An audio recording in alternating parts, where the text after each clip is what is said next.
பாவங்கள் தொலையும், புண்ணியங்கள் பெருகும். மார்கழி மாத தேய்பிறை பிரதோஷ விரதம். மார்கழி என்பது பூஜைகளுக்கும் வழிபாடுகளுக்கும் உரிய மிகவும் புனிதமான மாதம். இந்த மாதத்தில் செய்யப்படும் ஜபம், தபம், மந்திரங்கள் மற்றும் பூஜைகள் மும்மடங்கு பலன்களை அளிக்கும் என்பது ஐதீகம். சிவ வழிபாடுகளில் மிக முக்கியமான வழிபாடு பிரதோஷ வழிபாடாகும். திரையோதசி திதியில் மாலை 4:30 முதல் 6 மணி வரை பிரதோஷ வேளை நடைபெறுகிறது. இந்த நேரத்தில் சிவனாரை தரிசனம் செய்து மனமுருக வேண்டிக் கொண்டால் பாவங்கள் தொலையும், புண்ணியங்கள் பெருகும் என ஆச்சாரியர்கள் அருள்வாக்கு கூறுகின்றனர். பிரதோஷ நாளில் சிவலிங்க திருமேனிக்கும் நந்தி தேவருக்கும் சிறப்பு அபிஷேக ஆராதனைகள் நடைபெறும்.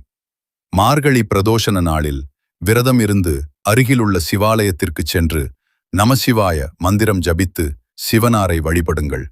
சிந்தையை தெளிவாக்கி வாழ்வை வளமாக்கித் தருவார் கருணைமிகு சிவபெருமான்.